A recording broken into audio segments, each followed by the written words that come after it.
Okay, so let's say that you don't necessarily want to just always be creating information from scratch, but you want to take existing shapefile and bring it into your geodatabase. And so that's a pretty easy thing to do. So in this case, what you would do is you would bring up the catalog, and if it wasn't open, again, you would click on this icon up here, and you'd go to your geodatabase icon, and we've already got the grass 2, which is this pink thing which we brought in.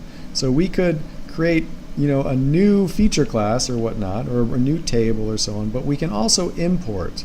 In this case, we're going to import a feature class, and the tool will come up and it'll say, okay, which one are you guys interested in checking out? And let's bring in the runway, for example.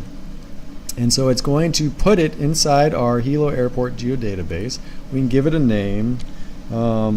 It's called Rway. We don't need any expression since we're just doing a straight up import. And let's say OK. It's doing some thinking and calculating, and again, it looks like it worked, right? And so now inside this guy, we've got these different layers. And if we zoom to the layer, we can see that we've got this sort of green one here.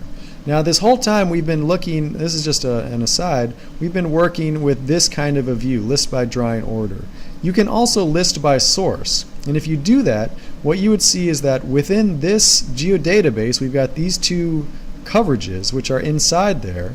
And in this folder, we have these individual shapefiles. In this other geodatabase, which is just a temporary one which has been created, we've got our buffer, which was sort of just dropped in there.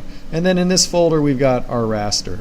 We can also look at it by visibility. So how are these guys? Some of them are visible, some of them are visible, some of them are not.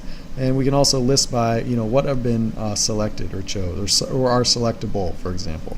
But probably easiest is to do it with this view, the list by drawing order, because in this one you can move these guys around. You can say, I want this one to be up on top. No, I want this one to be displayed first. And you can sort of alter the order in which these guys are shown.